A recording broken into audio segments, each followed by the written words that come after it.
Since the splitting of the atom only a few decades ago, and through his God-given genius of science, man, at last, has succeeded in penetrating further and further into the unknown vastness of space.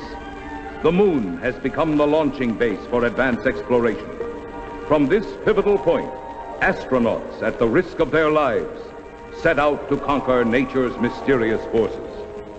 Yet many questions remained unanswered. What is his Earth in relation to the inconceivable number of other worlds? Is his speed truly the fastest, his achievements the greatest? Or is he a mere unimportant piece of driftwood floating in the vast ocean of the universe? Could there be life similar to our own on other planets? Is it not possible that atmospheric conditions of relative environments control their shapes and forms? If so, would they be giants? Or could perhaps the opposite be true? Could their intellect have reached a scientific level far above man's dreams? What then will the future reveal if this story you are about to witness is only the beginning?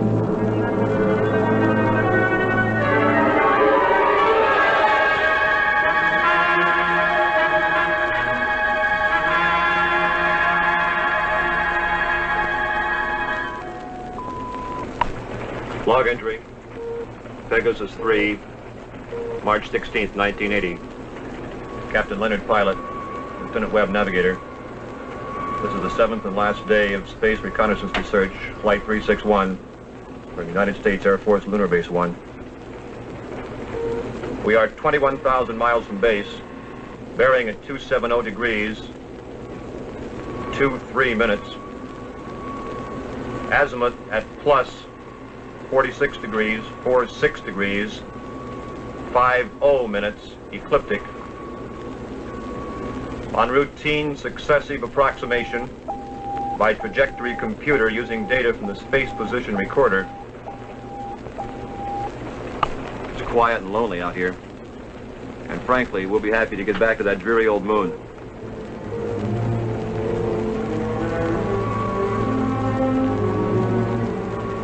We're almost a degree off trajectory, Captain. Equipment check's okay. Must be an outside acceleration force.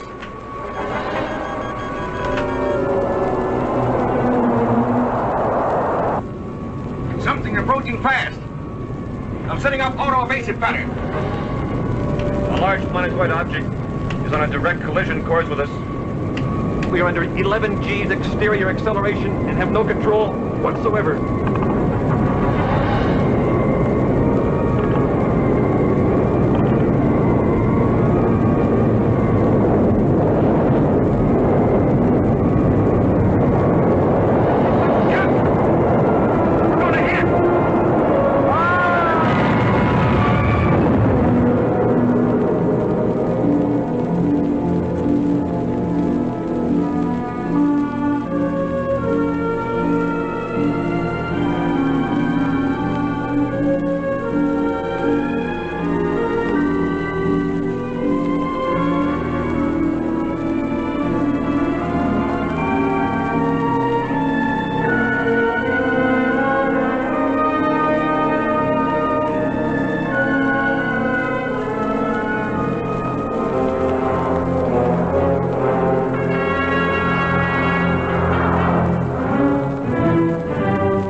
just incredible. 2 ships missing in less than a month.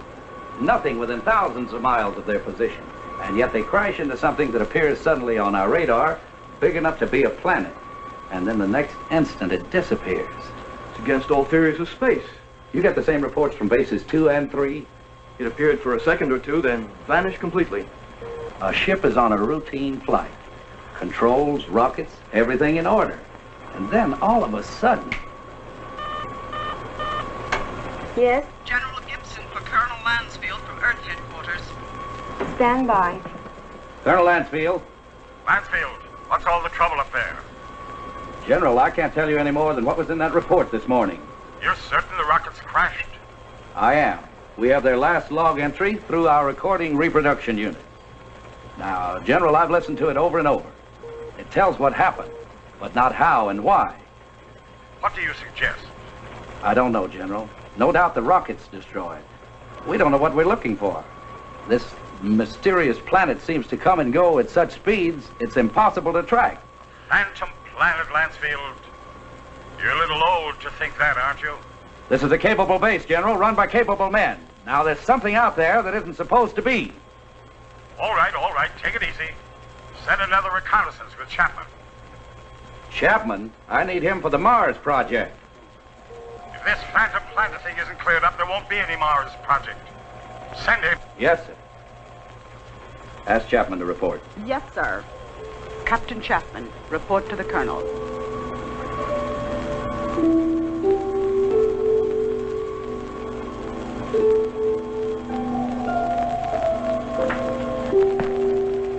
Sir, I've been testing the pressure equipment for the Mars project. Forget about that now, Chapman. You leave tomorrow morning. The General wants someone with your experience. I don't know whether to feel flattered or not. What exactly will I be looking for? A floating space monster? This is no joke, Frank. I wish it were. Sorry, sir. You know how rumors move around the space. Well, that's one of the things we hope that you'll dispel. Well, you're the Colonel. I'll take a crack at anything once. And that's about all you'll get, Frank. One crack.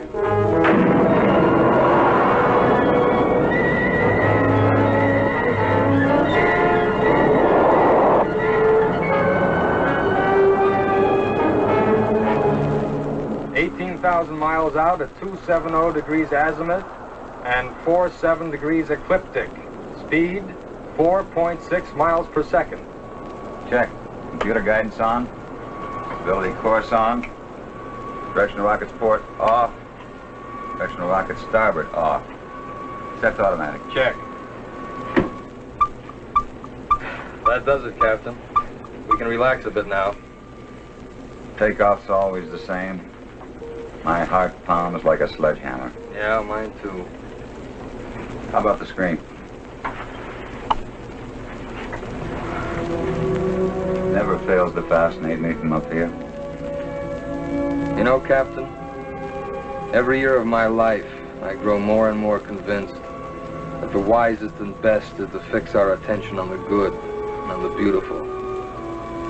If you'll just take the time to look at it. Here's some guy, Makonnen.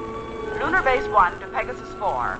Lunar Base 1 to Pegasus 4. Can you read me? This is Pegasus 4 to Lunar Base 1. This is Lieutenant Makonnen. Colonel Lansfield for Captain Chapman. Chapman standing by. Anything out there, Frank? Nothing, Colonel. It's almost too quiet. Well, keep alert. And don't waver off your course 1 degree, unless you think you're on to something. And if you do get on to something, report at once. Yes, sir. Pegasus 4 to Lunar Base 1. Over. Out. I hope whatever was out there is gone now.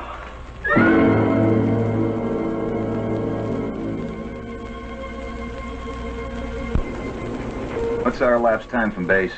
14 hours, 22 minutes, and 30 seconds. You could stay up here another 14 hours and still see nothing. Even 1,400 hours. That's about all we can do, though. Are you sure we're still on course? Why? Well, I have an idea. Turn to 278 degrees azimuth. 47 degrees ecliptic. Yes, sir. Changing course to 278 degrees azimuth, hold 47 degrees ecliptic. Lansfield tells us to charter the same course Pegasus 3 took.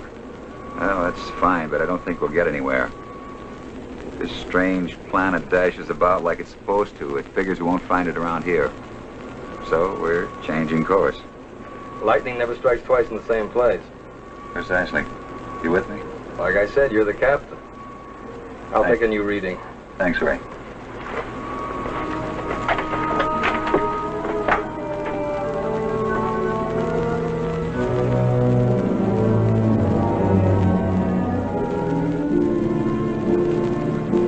You could go nuts out here just waiting for something to happen. You seem pretty much at ease. Well, I figure it's just the same as fishing. Gotta be patient and wait. Electrostatic meters going haywire. Lunar Base 1 to Pegasus 4. Can you read me? Over. Pegasus 4 to Lunar Base 1. We read you. Over. You are completely off course, Pegasus 4. Check your position immediately. E-computer and spectrometer out. Pegasus 4 to Lunar Base 1. We are aware of being off course. Cannot explain at present. We are entering a heavy magnetic field. Several instruments are out, and I'm afraid others are going. Give us our exact position. Over. Pegasus 4, you're... Cannot hear you, Lunar Base 1. Over. Changing to the manual control. Meteor.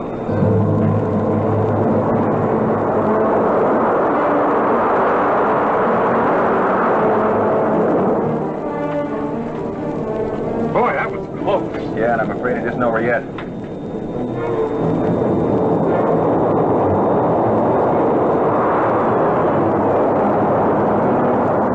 We're on a semi-closing course with them. Screen 1's fading fast. What about the infrared detector? That's out too. The thing we can do is turn it 90 degrees to the shower's path. More meteors are coming. It's our only chance. That will be to 311 degrees azimuth and -12 degrees ecliptic. Here they come. This is it.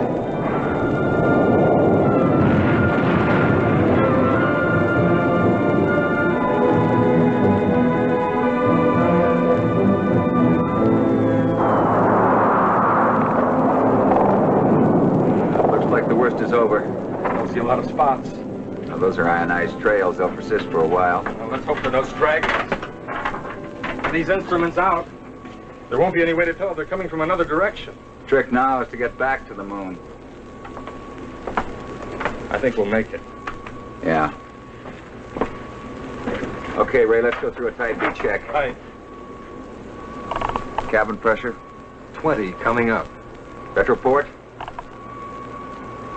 Positive. Retro starboard? Positive. Main circuit 1? Negative. Main 2? Negative. Now let's try the auxiliaries. Main 1? Negative. Main 2?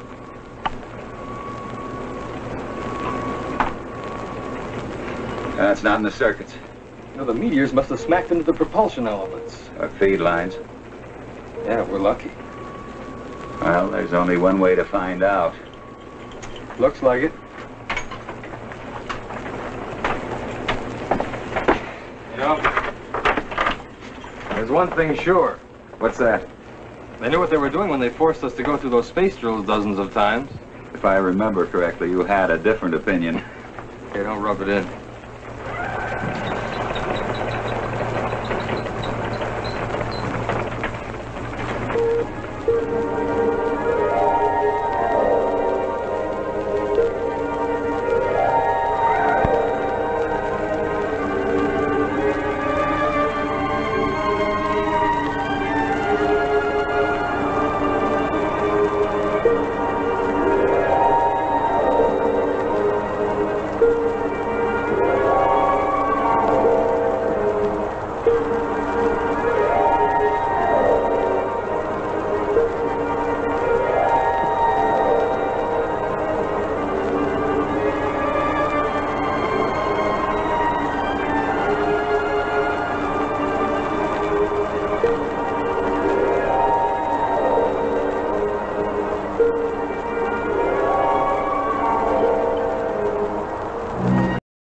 like it. The retro rocket feed lines must be cut.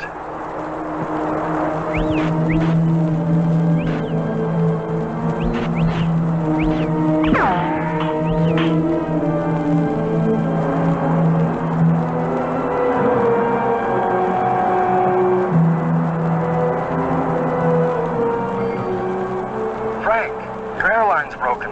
Frank!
With all respect to the Colonel, sir, I don't think it's any use.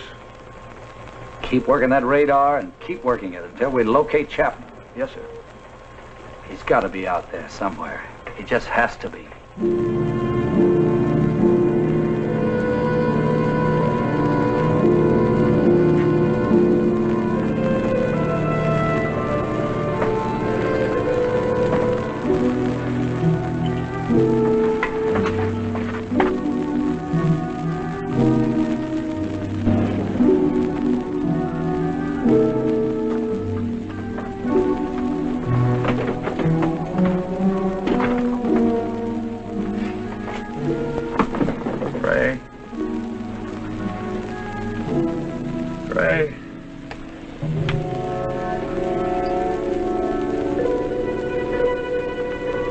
Lieutenant Makonnen.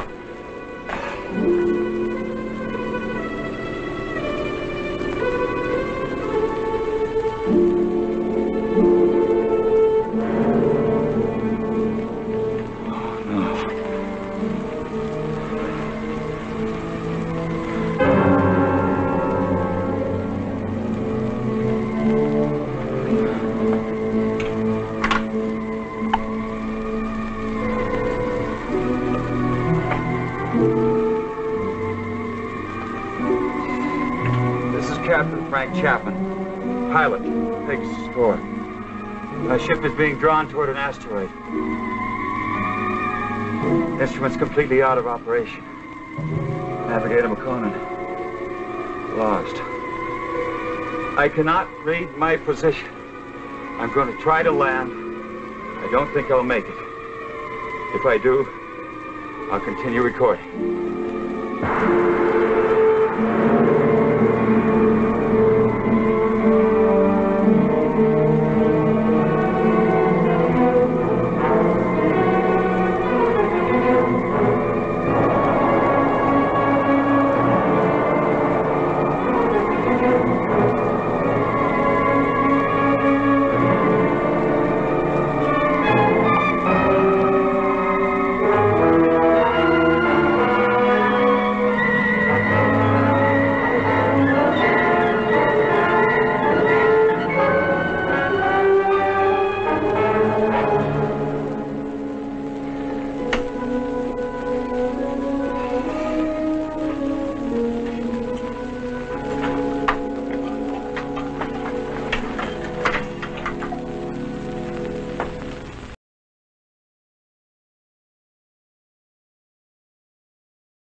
completely off course, Pegasus 4. Check your position immediately. Lunar Base 1 to Pegasus 4. Can you read me? Frank, your airline's broken. Navigator Makonnen. Ray. Lieutenant Makonnen, I'm going to try to land. What exactly will I be looking for? A floating space monster? No joke, Chapman. I wish it were.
Begin the trial. Yes, Sessom.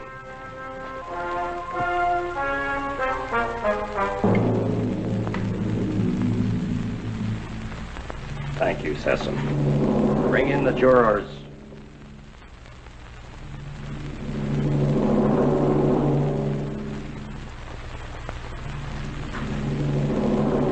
Will Ipsilata step forward?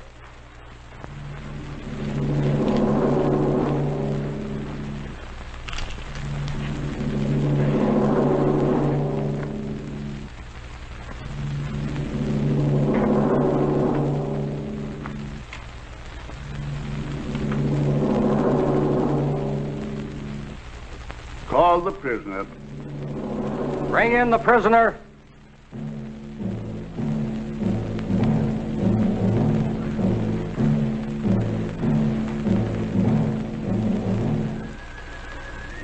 Stand here, in front of our leader and our judge.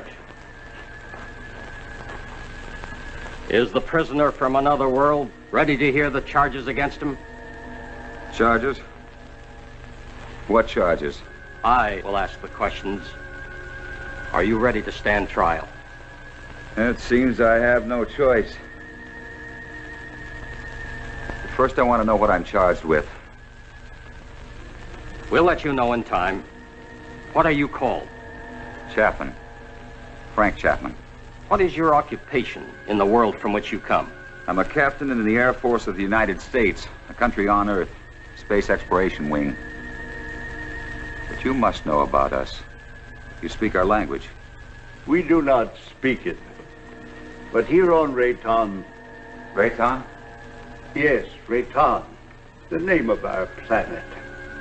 Here we are able to translate all languages through voice tone waves. Why all these explanations? Let us go on with the charges. You're right, Aaron. This is no time for explanations. Man from Earth, you are accused of causing injury to one of our people. I thought I was being attacked and I defended myself. I didn't want to come to your world. I lost control of my ship. It was like being pulled toward your planet by an enormous gravitational force. You were, when you came into our path of travel. Path of travel. Phantom Planet. We managed just in time to control your landing by releasing the pressure in our space warp. I don't understand. There are many things you will not understand here. Maybe in time you shall. In time? That is correct. The jury will now vote and find you guilty or not guilty for inflicting injury on a Rayton man.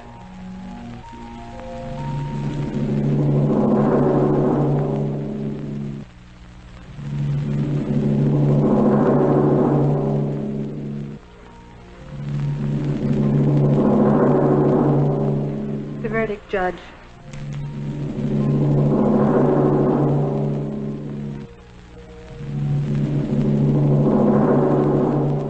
I find you guilty as charged.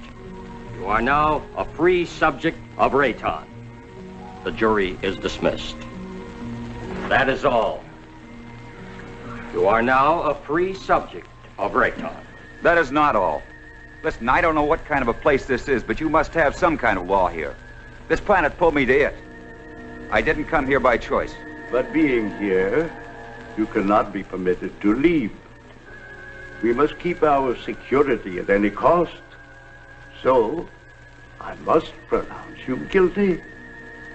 No penalties will be lodged against you. But you must become a subject of Rayton. Trial is concluded. Nothing is concluded. What is this? First I'm found guilty of something that's not my fault, and then I'm set free. Well, free to go where? Back to my world 6 inches tall? Don't worry. No harm will come to you. I'm Liara, Sesam's daughter. I'll show you to your quarters. Oh, come. We'll talk on the way.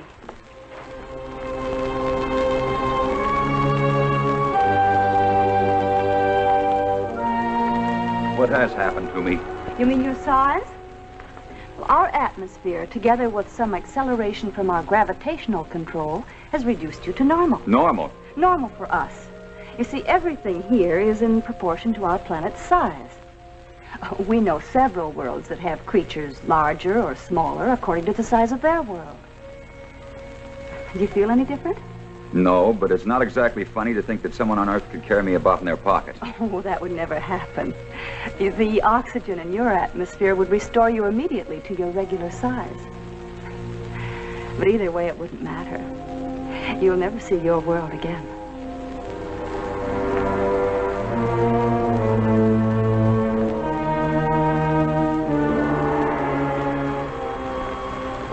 Nothing yet. No, sir. No contact for 2 days. I'll wait another 24 hours. Then, with or without orders, I'm sending out a search party. You wanted to see me? Yes. Will you excuse me?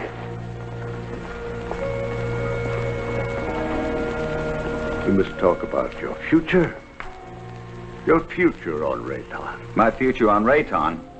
I want to talk about getting back to my world, back to Earth. I'm afraid that is impossible.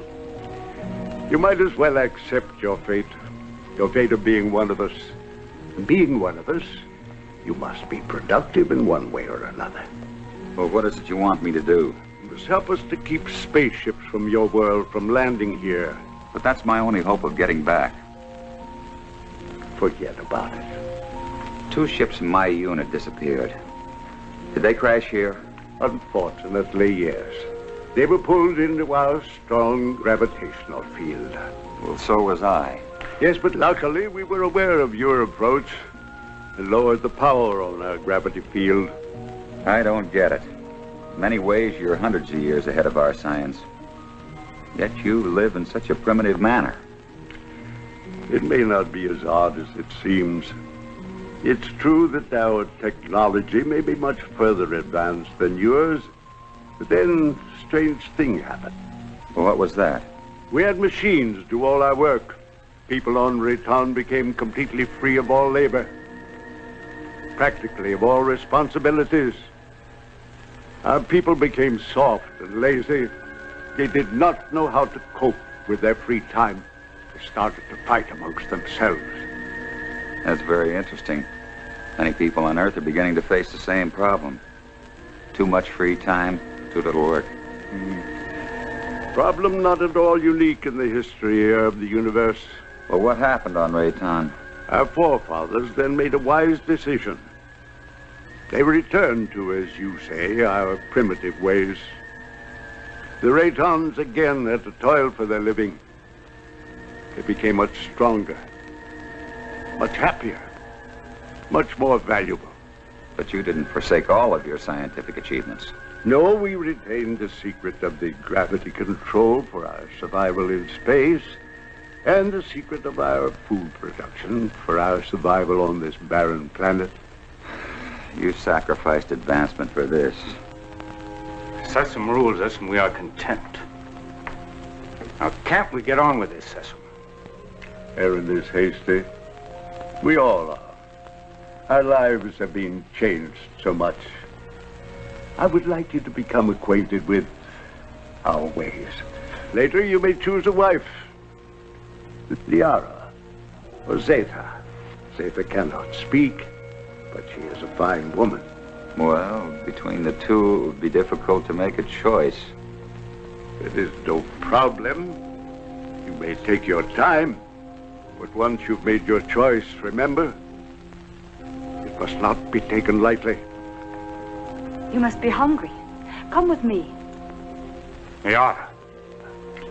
Go now and learn our ways, and perhaps you may help us with our problems. You can decide about this later. Now you need to eat and rest.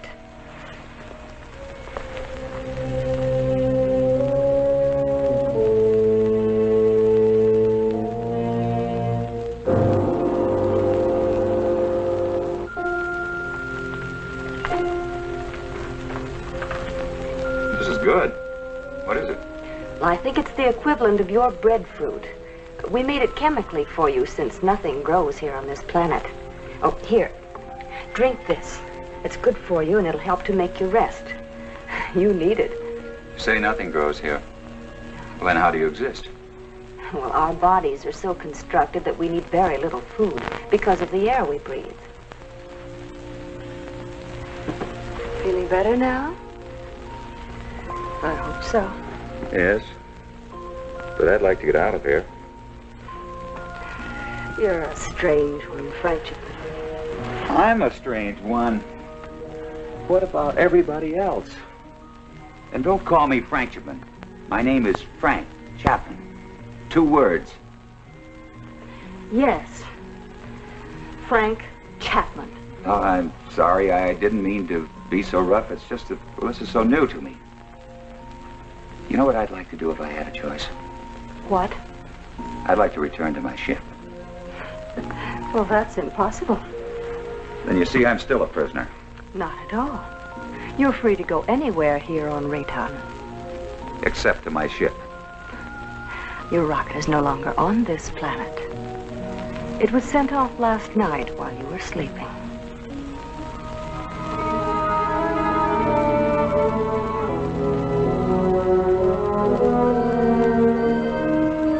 I cannot read my position. I'm going to try to land. I don't think I'll make it.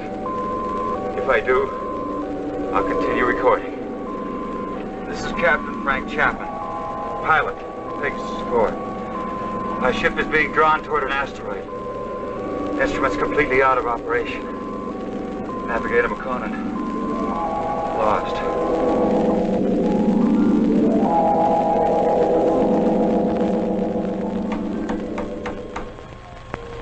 Sir, unidentified object on screen. This must be Chapman's ship, Colonel. Certainly has all the indications and all the characteristics of a spaceship. And no other unit of ours is scheduled for flight in this area. Any contact? None, Colonel. Just static. His auto-emergency transmitter should be on full blast. I'm tuned to all Pegasus frequencies, sir. So are the automatic relays on Earth. Good. This must be Chapman's ship. What else can it be? Captain Beecher and Lieutenant White are to report to the briefing room immediately and stand by for takeoff. Now report immediately any news or anything unusual on your radio and radar relays. Yes, Colonel.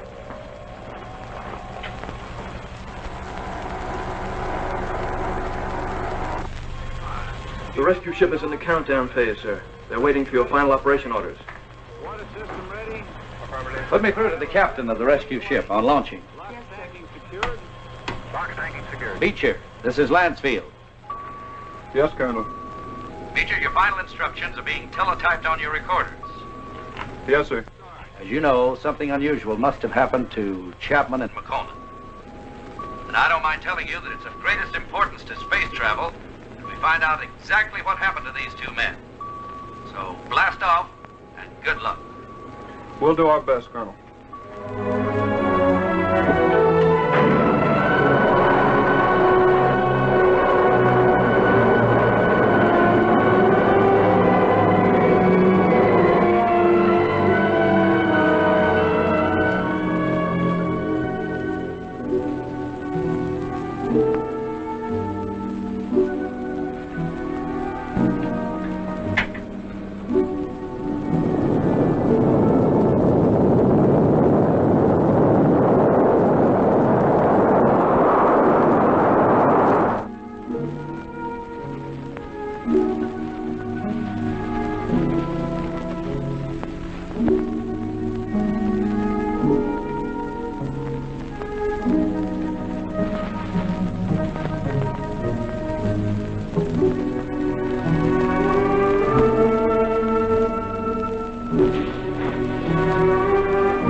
I cannot read my position. I'm going to try to land. I don't think I'll make it. If I do, I'll continue recording. This is Captain Frank Chapman, pilot, Pegasus 4. My ship is being drawn toward an asteroid. Instruments completely out of operation. Navigator Makonnen, lost. Pegasus 4 to Lunar Base 1. Pegasus 4 to Lunar Base 1. This is Captain Beecher, over. Lunar Base 1 to Pegasus 4. We read you, Captain Beecher. Good work. Stand by for Colonel Lansfield. Beecher, how are they? They're not. I mean, there's no one on board. There isn't a sign of life. Two men just don't get up and walk off a rocket in the middle of space? No, sir. Then what the devil? Chapman recorded a final message, sir, but it doesn't make sense. Our repro units are picking it up. We're examining it. Can you bring her in? I'll have to check out the instruments, but I think so. All right, give it a try. White can bring your ship in. Yes, sir. And Beecher. Yes, sir. Good luck.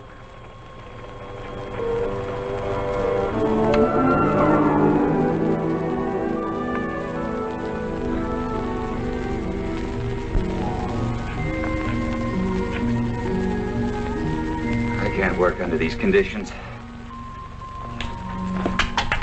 I must know more about the directional flight machine. When the time comes. Well, the time has come. I want to speak to Sesson. And right now. Very well.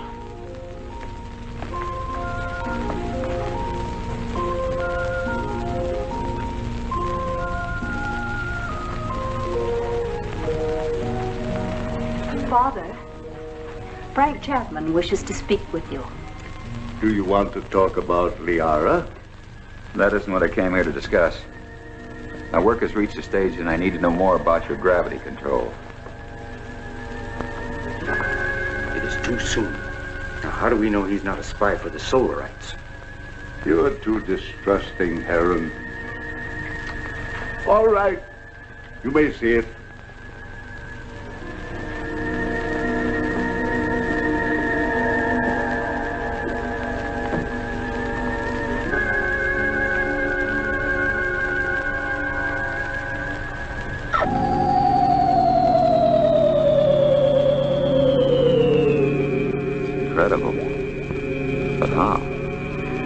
The density of our planet made it possible for us to advance gravity and therefore anti-gravity theories.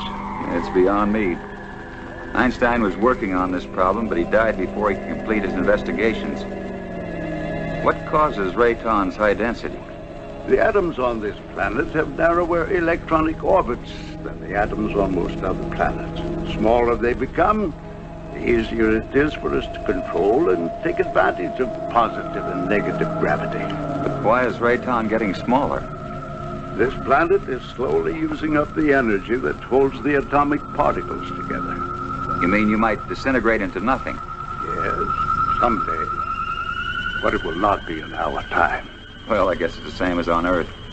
We don't seem to worry that our sun might be cooling off in many millions of years. The danger for us is that sudden bursts of concentrated heat directed on our Rayton might suddenly speed up the process of time.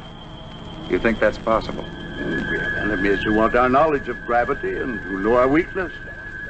You're expecting an attack? When you have enemies, you always expect an attack.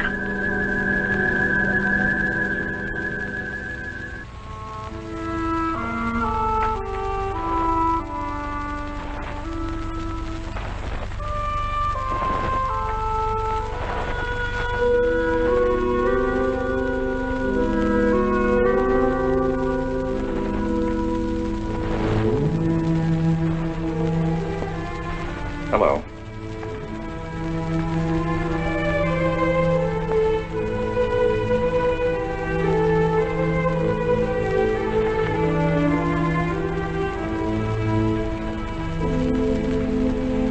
I'm going to take a walk. Could you join me? Come on.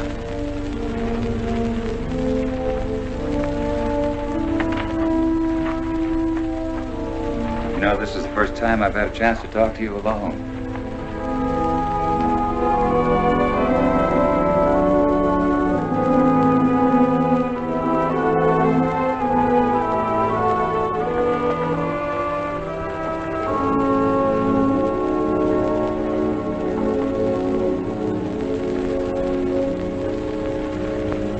How is it you're more different than the others? No, I don't mean you're sour inside. I mean, you're warmer, more sensitive. That wasn't really a question, because I know you can't answer. I just wanted you to know how I feel. It's a strange world. I don't want to hurt Liara. You don't either, do you? I like you.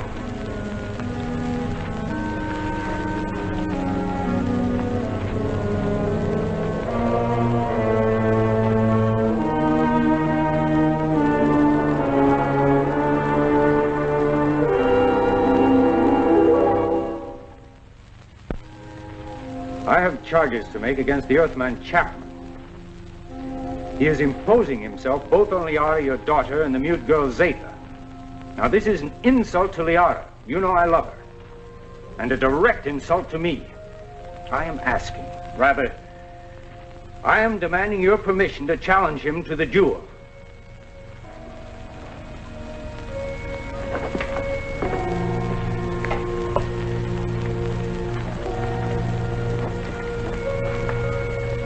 You sent for me? Yes. I have reports about you that are not good. That you're causing much trouble. What am I supposed to have done now? You are forcing your attentions on Liara, and then on the mute girl Zeta. That's not true. Why don't you ask them? He lies. Silence. Is it true? Has he forced himself or his attentions upon you? Why would she admit it? Perhaps she's afraid of it. Being mute, she's unable to defend herself. Maybe she's protecting me. Listen, I'm not going to be put on trial or questioned by you or anyone else for something I haven't done. You know, buddy, I don't like you. Maybe it's a carryover from Earth and not good taste, but I'd like to hang one on you. Chapman, Harron has challenged you to the duel of Rayton. Do you accept his challenge? A duel for what? What kind of a duel? This guy doesn't look very honest to me. A duel of bravery. You know, Mr. Sesson, maybe this duel business is a good idea. Might clear the air a little. So how do we go about it?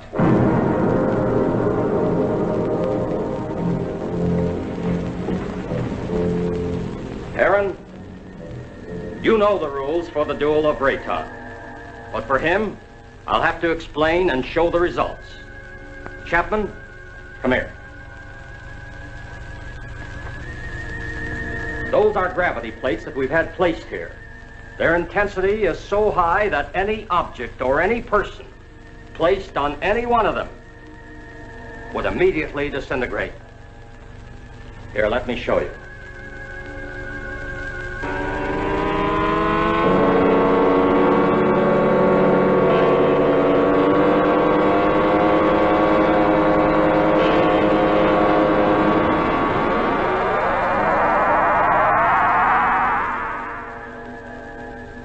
The duel of Rayton is one of physical strength and skill.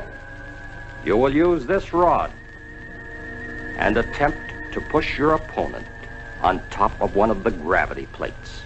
You saw what happened to the rock.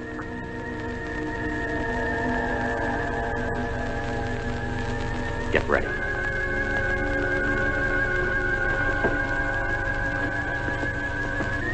Put the combat rod in position.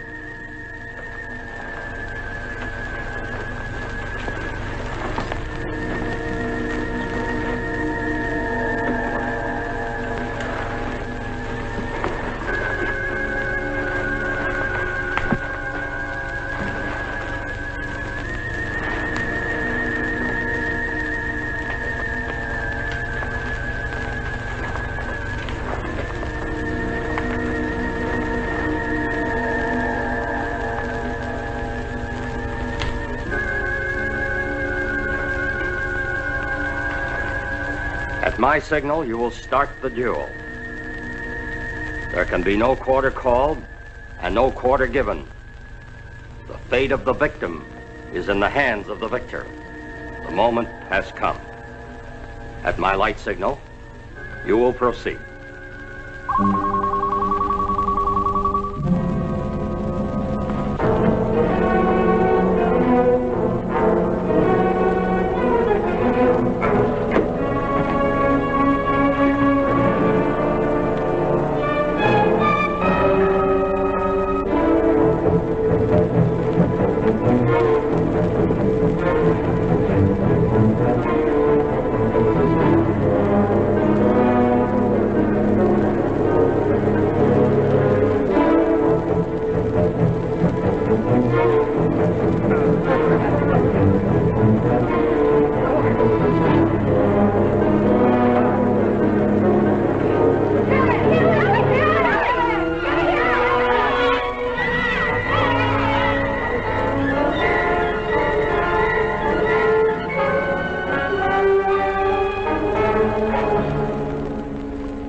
I never did.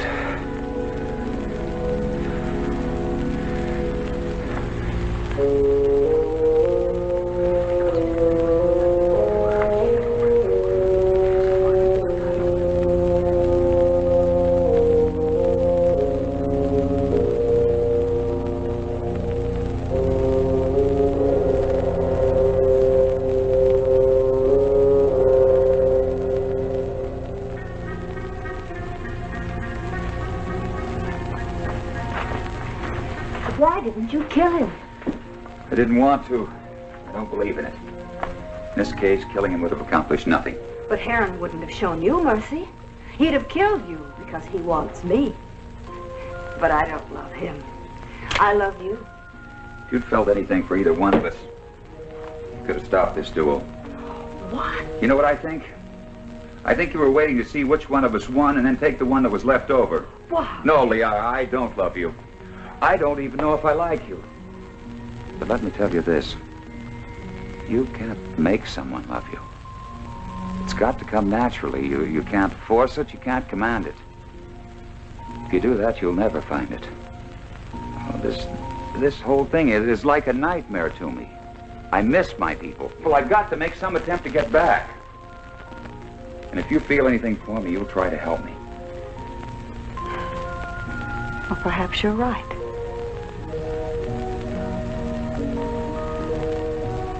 Maybe I can help you.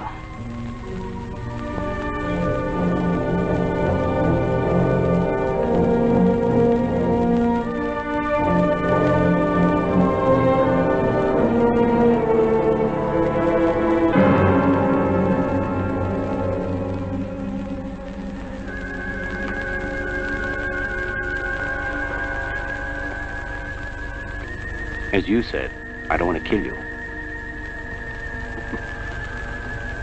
No, I think I could understand your somewhat quaint language if I were on your Earth a little. Well, why don't you kill me? You didn't kill me. You had the chance. Well, what about the knife? This isn't exactly what I'd call a friendly visit.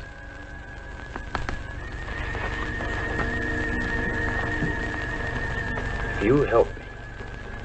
I have a plan whereby I might help you to leave our planet. Perhaps it will work. I don't see how this is possible. What about my size? I inspected your giant suit. And the oxygen tank holds air from your own world. Now, isn't that right? Yes, of course, but why? No, never mind that. It's not important now. You see, the whole plan is based on the theory that your people are searching for you. Now, I must get you back before they attempt to find you here. I know they've been searching and will eventually zero in on this planet. I think I can get you back in time. Yes, but you're doing this because of Liara, aren't you? Yes, I am. I'm in love with her. I don't think she loves me yet, but perhaps with you gone, she will see things in a more realistic light in time. Well, how can we get my suit into the open? I have some men I can trust. Incessant? No. You must never know. Otherwise, we both will be put to death. 2 nights a week, I'm alone. In complete charge of the Master Control Center. Can one man handle it? Yes. And on one of those nights in the near future, while Sesame's sleeping, I will maneuver Raytown within a distance of your Earth's moon. You think they'll be able to see us? Precisely. They will investigate and find you.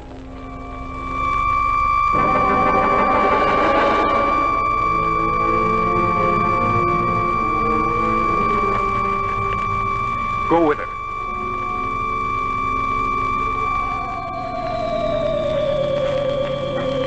What is this? What's happening? The siren means we're being attacked. Attacked by whom? Attacked by whom? The Solarites. We've been here too long. They've discovered our position. Who are the Solarites? I've no time to explain. I must help Sesame. What will this do to our plans? We must fight this off or no one will have any plans. Is everyone underground? Yes. Let me go.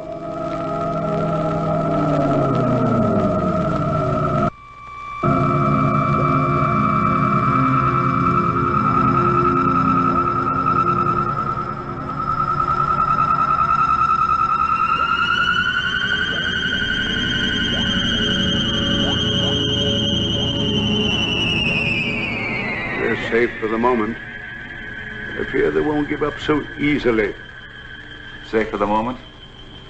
Well, who are these Solarites anyhow? They're from a sun satellite. For generations, they've been after our universal gravity control because they want to avoid being pulled into the sun. If we don't stop them, they'll eventually attack your Earth. Liara, show him the prisoner. Prisoner? Come.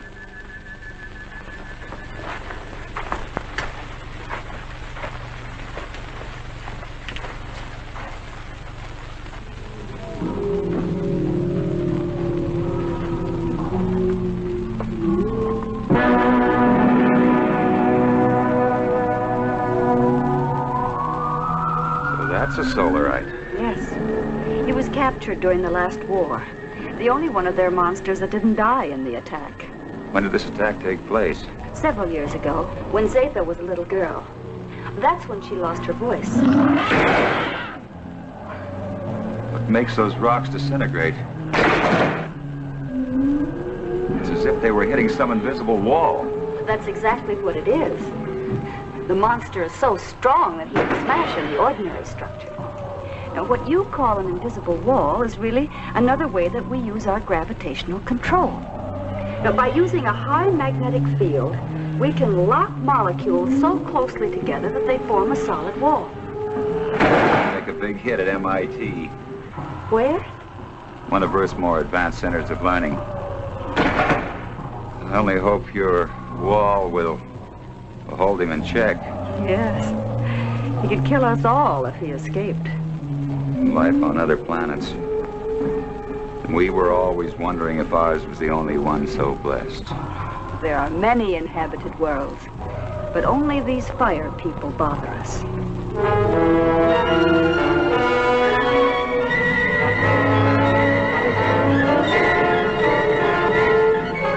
We have been sighted by the enemy. They are forming a concentrated attack pattern 6, vernier index 1-2. 6? They never attacked on that one before.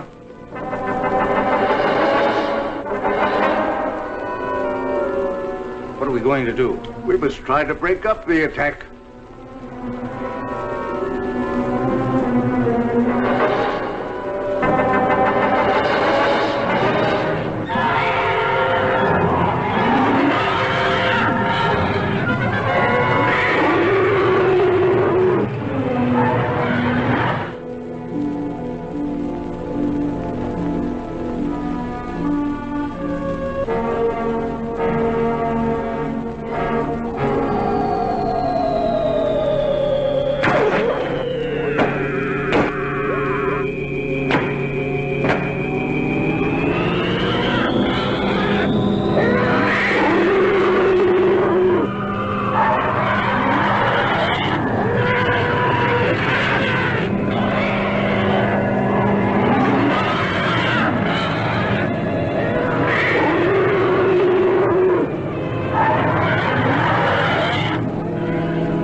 Fantastic. We can do one of two things. Outrun them or fight them. Well, breaking up a formation is one thing, but how can you fight them? Do you have a chance? We have to settle that once and for all. Living in constant danger isn't worthy of us. But don't forget, we still have the gravity control. The greatest danger to us is the high-intensity heat bomb. That's right. They have enough concentrated heat to blow up our planet instantly. What would you do? I would fight. And you? Fight. Right. That's exactly my decision. Prepare for battle. Sharp acceleration for attack position.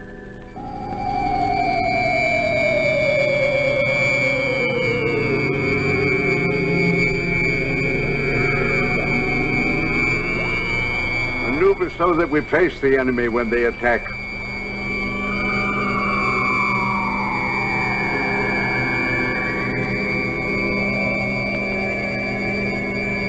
Aaron, Alert our units to be ready for frontal attack. All units, prepare for frontal attack.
Activate the gravity curtain.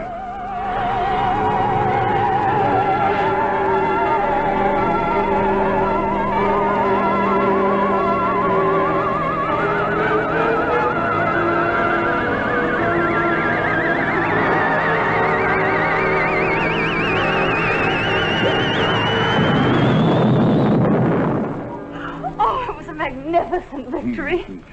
But I'm deeply plagued with regret when I'm forced to destroy. If it wasn't them, it would have been you. Perhaps you are right. You are wise, Chapman. One day you and Harron will lead our people. Well, I'm honored and grateful, I but... will teach him all he needs to know.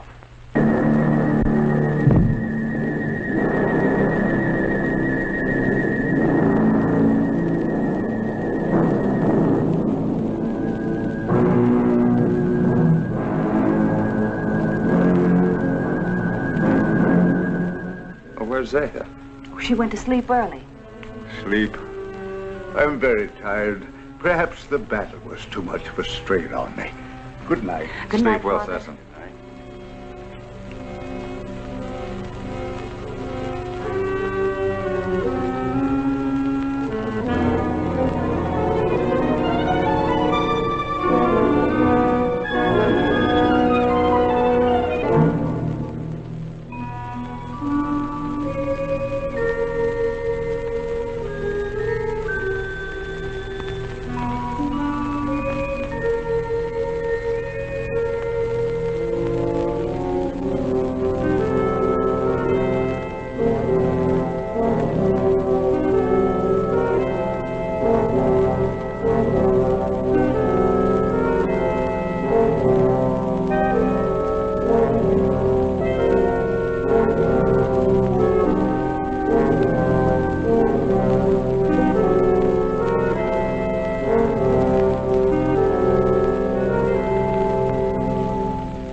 that? It's over there.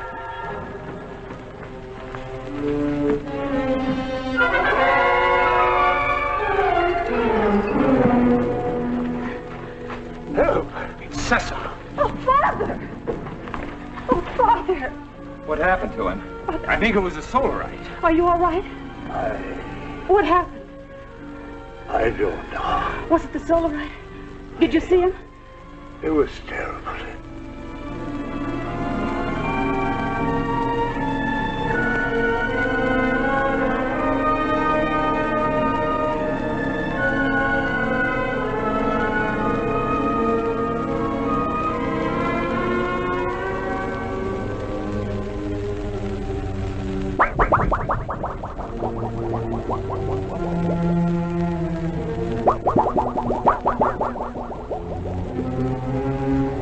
I'm going to control room. No, you stay with Liara. Chapman, Yes? go through that corridor. It's shorter. Right. But be careful. I'll be all right. Oh, Heron.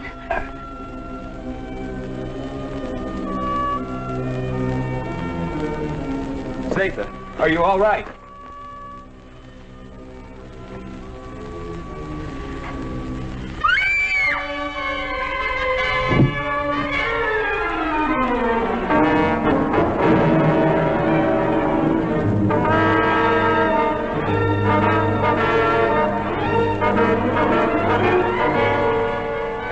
Watch the plates.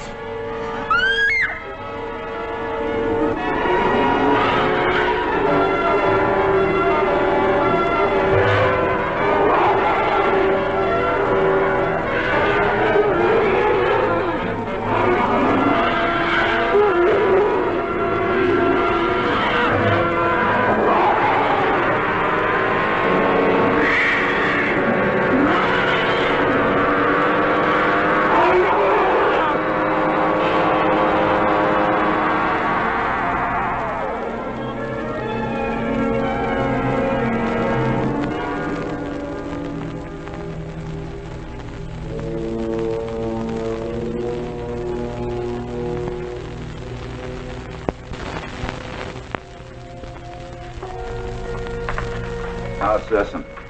It will be all right. Liara's with him. I'm glad. You still wish to return to your world? Yes, but... Well, then tonight's the best time. You see, the chaos of battle has brought us closer to your moon than we've ever been.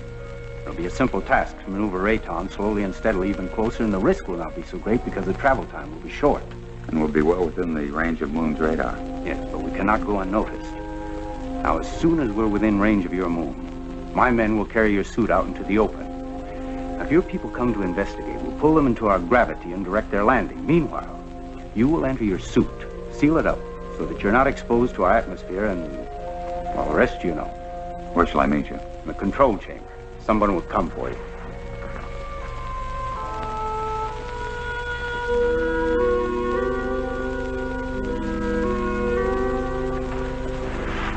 Zatha. It's you. Yes, Frank Chapman. But you can talk. From my fright when I thought you were going to be killed, something happened. And after I screamed, I found I was able to speak. Zatha. I have many things to say to you, Frank Chapman. It's so wonderful you being able to talk. And I have so many things to say to you. Oh, everything has been terrible. You're so lovely. You have such an adorable little face.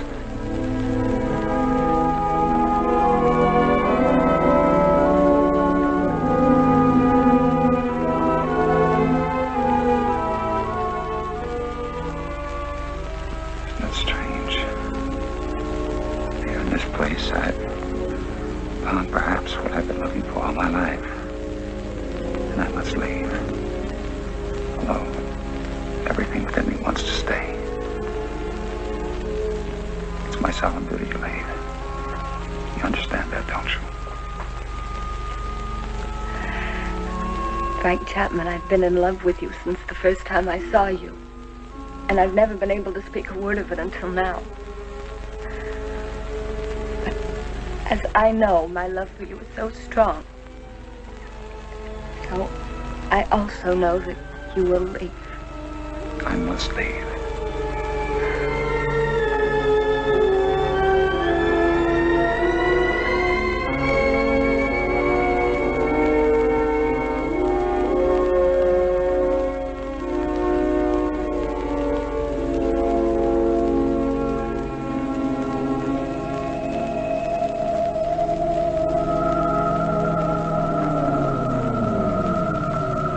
Good, you're on time.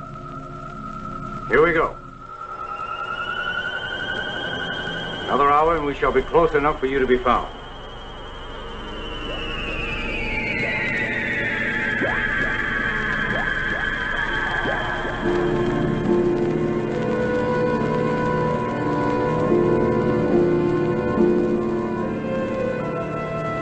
Lunar Base 1 to Rocket Ship 380. Over.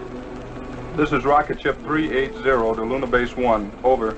Radar has just picked up a giant asteroid. Identity unknown. Cannot find any record of it in the space charts.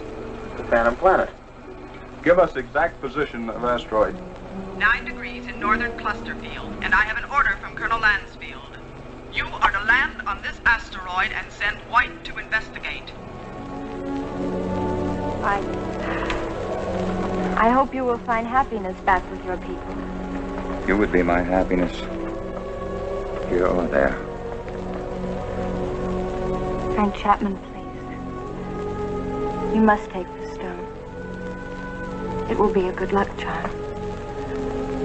Hold on to it. It will help you to go back safely to your people. Keep it. And remember, Mac, I love you. Yes, Zeta. I'll keep it forever. Just confirmed it. A rocket similar to yours is heading in our direction. I hope it won't crash. Don't worry. I have the best men on gravitation control. And I have another man who's coming to help me turn on the oxygen tanks as soon as you're in your suit. Thank you, Dan. You know, we've become friends here. Good friends. We would have become friends anywhere. Your planet or my Earth. I wish you and Liara much happiness.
Chapman.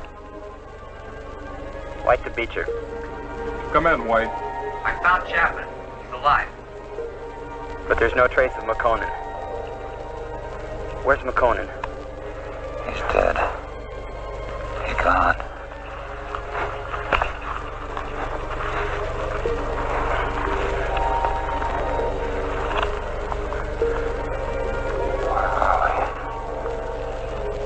Where are they?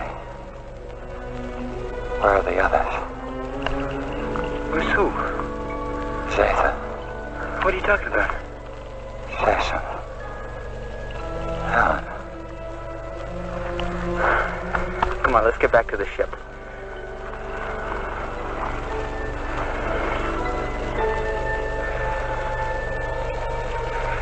White to Beecher. I'm bringing him in. He seems to be all right. He said Makonnen is dead. He keeps talking about other good people. I think he's in a state of shock. Do you need assistance? No, Captain, I can handle him alone. You know, Frank, you're a lucky guy. This is a wandering planet. Could have carried you anywhere. I'm sure glad we found you. Zeta. Where is she? What you need is a rest.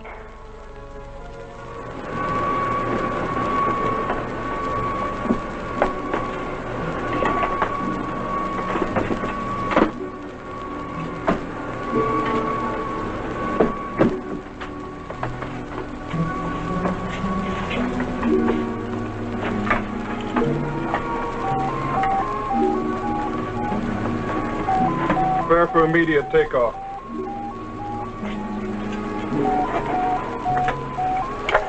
How do you feel, Chapman? I don't know. I don't understand. It's unbelievable. We'll get you back to Moon Base for a thorough examination. Do you think you're hurt? I don't think so.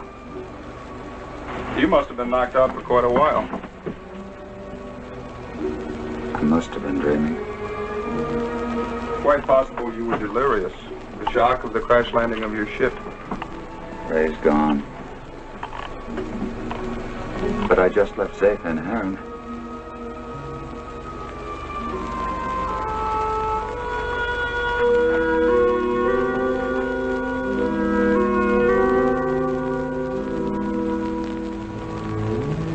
She had such an adorable little face. All rockets ready for firing. Stand by for countdown. The gravity of this planetoid is very strong. We'll need every bit of thrust for our takeoff. Don't worry. I know we're gonna make it. Start your countdown. 10, 9, 8, 7, 6, 5, 4, 3, 2, 1, 0.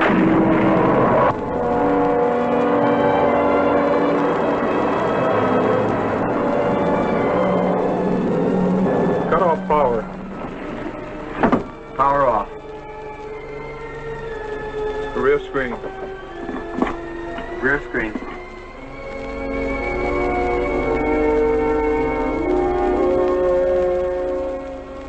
No, no, they'll never believe me. Even with this, they'll never believe me.